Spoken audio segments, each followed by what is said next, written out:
Welcome back to another episode of Recovery on Screen, the show where we break down most amazing films about addiction and recovery and how they can help anybody recover successfully.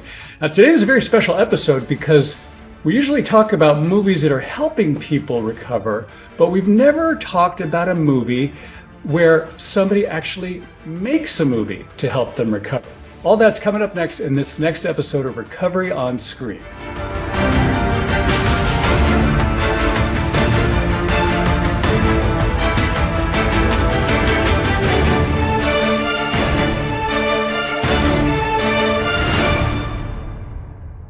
I love you. I'm just, it's work time and I'm not trying to be a dick, but you're talking about adding things, changing things that are huge on my end that we've put a lot into. And because of the issues that we've had with You Can't Be There, which is not your fault. I feel like I'm being a dick. I'm not trying to be a dick. I'm hearing you. You put a lot of work into this. This is a lot. It's not just me. It's the people, the other people that are going to make this happen. So This was the result of a 6-hour meeting Yeah. that you missed. So I'm learning also as we go right now because I didn't know these shots. Hey, welcome back. I am so excited today to have two amazing filmmakers who've done something quite remarkable that I didn't know existed until a couple weeks ago. And now I've had them here on the show on Recovery on Screen. I'd like to introduce you to Callahan and Jonathan Pickett. They are the filmmakers behind this extraordinary new documentary that's available on all the streaming platforms called Clean Slate.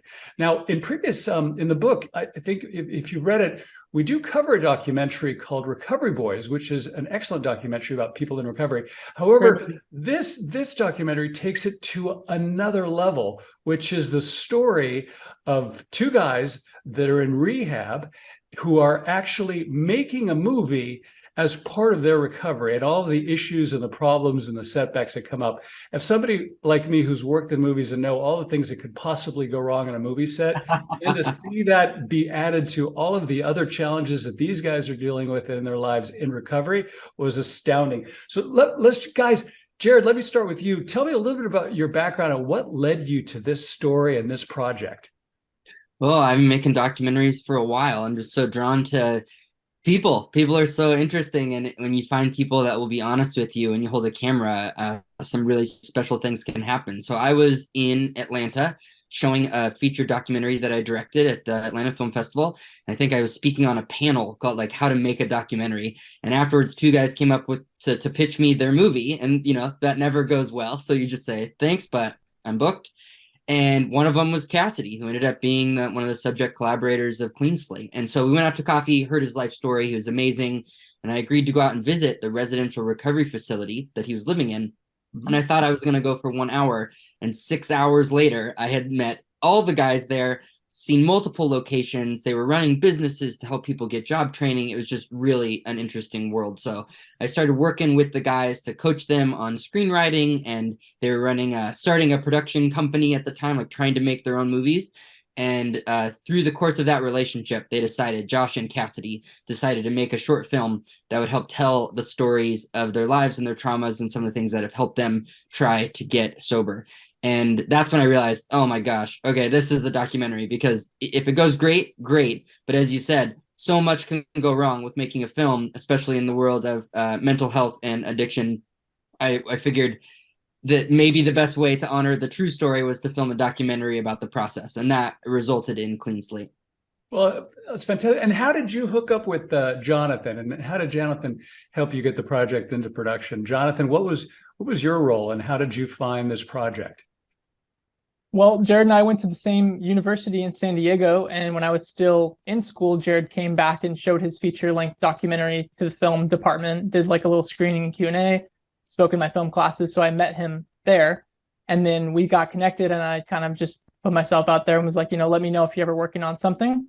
And he was working on Clean Slate and getting production dates on the calendar at the time, so he called me not too much later and said, do you want to come out to Georgia for the summer and help film this story? So we lived at the rehab, featured in Clean Slate, and slept on bunk beds made by the guys in the program, and just over the course of one very hot summer, just followed the story as it unfolded.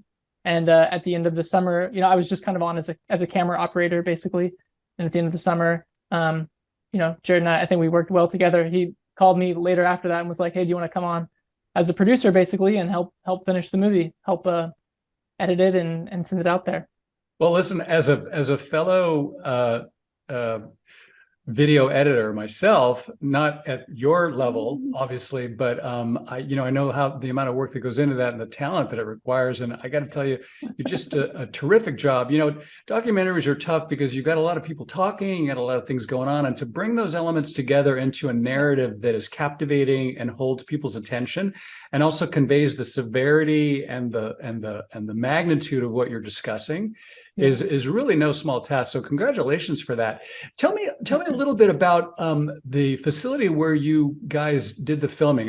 From the documentary, it's very clear it's a faith-based institution, and Addicted in Film, as we say in the book many different times, any path that gets you to successful recovery is the right path. And some people choose a Christian religious path, others do 12-step, others do smart recovery, but multiple pathways of recovery. But this one seems to be very interesting and unique in that there's like a commitment and a pledge and a duration of time, unlike several other most rehabs, which are like limited to like 28 days. Tell me a little bit about this program, because it seems kind of unique, and it's in Georgia, correct? Correct. Yeah. I think the flavor of religion is even different. So you can be non-religious or religious, but even within Christian or faith-based recoveries, I've learned as we've started touring this movie around and meeting with more people, man, the expression is so different. So in Georgia, part of the reason that made this recovery facility so unique is that the prisons were full, that they had people that were getting prison sentences or facing years in jail, and they just didn't have space for them. So like Josh, one of our subject collaborators, he could serve 10 years in prison or go to this court-mandated facility and serve an 18-month program where, in an effort to get sober, could not go serve 10 years. So if you're given the choice 10 years or 18 months, that's a no-brainer. But what it means is there were some people at this facility that had chosen to be there. They were hitting rock bottom or at the point where they had no other choice but lose your family, lose your life, and or get sober. Mm-hmm. Or then you had half the guys who were also court mandated and maybe didn't want to be there and or were resisting or pushing the rules. So what happened there was real. I mean, we've written ideas where you could do a whole series. So much is there because different guys come and go often. Guys join daily, and then guys were leaving daily as well. Mm-hmm. So yeah, they very, very strict. They had taken bits and pieces of different recovery systems and ones that you're very familiar with, programs. But they were very strict. They were ones that were, no cigarettes, no anything, a cold turkey. And that makes for some really tough, tense, and it's a hard road. It's not an easy road for anybody. Yeah. And I just add, I think like one of the other unique parts about the program is like that they even would allow Josh and Cassidy to incorporate creativity into the recovery. From what we've heard from them, that's not like super common in the world of rehabs. And Josh, like he says in the movie, he's been to a dozen before the one featured in the film. So I think that'd be like kind of a cool outcome of the movie too, is if people who work in substance use disorder, people who are counselors, if they see this and they decide to incorporate some sort of creativity into recovery programs that they're working with, I think that would be awesome. The win. Yeah. Wonderful. Now, I'm going to take the devil's advocacy position here on something, and I'm not saying this is the case, but this is something that kind of was conveyed to me as I was watching it, because one of the reasons that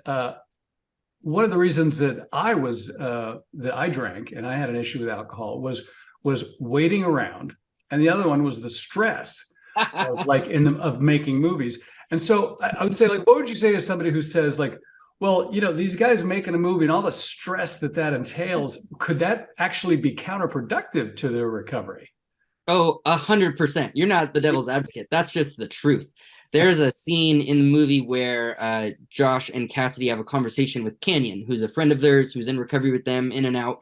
And they have a conversation about how much their work in film aided and encouraged their drug use. They make a comment, well, we were high the whole time we were making this movie, and you could just ask, and someone in the art department would give you a pocket full of anything. So the readiness of usage, and I think, like you said, it's this high stress environment meets kind of the hurry up and wait. You're always waiting on someone, and those two things can be really volatile for sure. And then you kind of have the summer camp mentality where you go spend 30, 60 days hard on a movie together, and it is not easy work. So you're also stressed, and there's very much, I've found when I've been on set, there's very much this we're offset mentality that also parties really hard, and they'll go as hard offset, and then I don't know where sleep happens, and then they go back to set. So no, you're right. It is not conducive. I think that was what was really unique about trying to be at a recovery center who wanted to make art in film. And I've seen it be great for people who are writing stories or poetry or painting or many other ways. But filmmaking is really collaborative, and then it's really stressful. There's a lot on the line. There's a lot at stake by the time we get to the end of the movie Clean Slate. And I don't know if it worked for you. I still will watch the last 20 minutes and just my stomach hurts. It is hard work, and they expose themselves to the edge of themselves, you know? Yeah. I think the silver lining, though, is that the hope is that the catharsis of working on it outweighs whatever potential for stress, triggering stress there could be. And Josh and Cassidy both say at different times in the movie, like, I really want to use right now, but this is the thing that's keeping me sober. You know, Cassidy's in the forest saying, you know, this is better than getting high, so I'm just going to have a place and a space within which I can focus my attention. And because of that, you know, and for Cassidy, it was a very, like, in that scene, like a low stress. It was just him and a camera in the forest in nature. And that was like a space in which he could get out of that. So I think, yeah, there's definitely, like all things, like a balance for sure. Yeah. Well, and then what I really loved about the pacing, and I think anybody who watches this documentary is going to really respond to this, is that there's a ticking clock element to it, which I love, which is like, you know, 1 week to production, 3 days. Screenwriting 101. You know, and it's exactly. And so I love that element because you're ratcheting up the stress. You're also ratcheting up as a viewer the engagement that you have to, like, you really want these guys to pull it off. You know something bad's going to happen because it will. And yet, you know, you're banking. So they're really heroic figures. And so I got to say to anybody who's thinking about renting this movie or buying this movie, it is so engaging to watch the eventual triumph, in a sense. I'm not going to give away the ending because it has a mixed ending. There's certain things that happen great, other things not so great. But the end result for in terms of like what art and accomplishment in art and films can actually do for successful recovery is really profound and moving. We have a lot of documentaries that speak about addiction recovery in a fair, balanced way. You know, I think, what do you guys think? Would you agree that, like, too many of the documentaries, like Intervention, things like that, they're a little bit sort of like focused on the using and the sort of like addiction porn, I would call it, and less on the human stories? I mean, did you guys do this film sort of as a way to respond to that? What are your thoughts on that? Oh, most definitely. I think early on was a decision, kind of like documentary ethics, of like, what are we willing to show and why are we making this? Yeah. And, you know, I've been in the world just long enough to know that relapse and tripping up is very common in that world and wasn't out of bounds for the guys that we were filming. So I made a decision that we would never be showing drug use on camera. Because when it's in narrative films, it's always fake. You can always tell, like, they're not doing hard drugs in front of you. This is dumb. Something's always fake. It's always wrong. And then in this, we wanted to humanize the people. We wanted to be about the people and what was going on inside them and within them, not the symptoms of who they were and what was going on in them. So I definitely saw especially in Prolonged Relationship with Josh and Cassidy, times when they would be speaking from a place of balance or even or accountability, and places where their addiction was taking the driver's wheel in their head, and whether they would come in high or low or guilt or begging or asking or conniving, like, I could learn to see and was hurt by the length of relationship, right, where I'm an enabler. I'm part of the problem because I am falling suspect to the addiction. So we definitely made that decision up front. And then, like you said, kind of that balance of reality, difficulty, and hope. We previewed the film at some recovery centers, and that was a key thing, was everybody who deals with this has their own truth that could easily be a 4-hour movie with your story, right? So it wasn't that we're going to nail your truth, but can we get to a capital T truth that finds that balance where the guys there would laugh harder than anybody. They'd laugh quick and hard, but they would also say something really deep and honest and vulnerable and cry just as hard. And by the end of the movie, if it ends too happy, they would say it's fake. Hope is important, and hope gets us out of bed. But if it's too happy, then you're fake. You're polishing up a turd. And if it's too sad, then we also deal with that. We get that all the time. We don't need that all the time. So how could we make a movie that through it kind of does both, but by the end you end in the middle and you're forced to say, like, what did you see? What do you feel now? And maybe based on a different season of your life or a different day that you watch it, you're going to feel something different, is our hope. Yeah. That was something that we kind of carefully we were keeping track of and modulating within the edit, is like, okay, when does the audience need a win? Okay, the midway point, Cassidy's able to work on it. That's great. And then it's not too long before we hit them with a bit of tension of, is this really going to work? And that's even, again, we're not giving away the ending, but even in the ending and throughout the movie, it's almost, which it feels true to the world of recovery, you can get whiplash from how quickly you go from a big win to oh man. We're committed to the what we make and the value of what we make. And then now with a project like Clean Slate, it's great. It's available everywhere. But we're so excited for people who listen to this podcast, who really care about these worlds and how they mix, to share it, to spread it, and to give it to the people, show it with the groups that you meet with, if you meet with people regularly. And we're so excited for the ways that it's already spreading, and people feel seen in their mental health and recovery journey, but also it's for friends and family. It's people who love you and have been on this journey with you. And that's who we're learning really love the film, because then it's not your story that's probably touchy and hard and raw and has all these sides of a story, but when it's someone else's story that you can really relate to, it provides access into the emotions and the healing and the hope in ways that we're finding is really transformational. So yeah, Jonathan, did I miss anything on distribution? You've been fully in on all of that. No, I mean, I'll share a really quick anecdote from when we were doing a test screening, just to kind of to Jared's point, but we really think that, like he's saying, that people who have loved ones who are either in the thick of it or who, they have maybe fractured relationships with, will be, we've seen already how the film can be a space of healing for those people. And in fact, at a test screen that we were doing, a woman came up to us afterward and said, Cassidy reminded me so much of my brother. And I've always seen my brother as my brother, the addict. But in watching Cassidy's story and in kind of putting myself in his shoes, I was able to kind of finally see him for what he goes through and what it's like to be in his head. And it allowed me to kind of emotionally forgive him and empathize with how hard it is, and that it's not a moral failure in the decision to use, that it's this everyday battle. It's this mental illness that's co-occurring.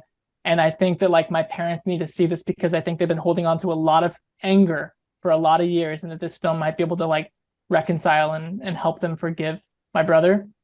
So, moments like that is okay, this is why we've been sitting in dark rooms for many years working on this, because this is exactly the kind of thing that we're hoping to do with this movie. So yeah, in all the distribution, the whole goal for any of that is just to get to moments like that, where people who have needed this film but maybe didn't know that they needed this film can finally discover it big time.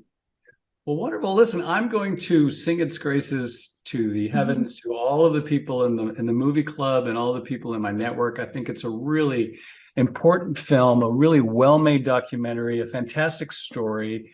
It has elements of hope, and it shows, consistent with my message, which is that filmed entertainment and stories, epic stories, heroism in stories, objectively portrayed in film, be it in a narrative context or a documentary context, really has powerful significance to somebody in recovery.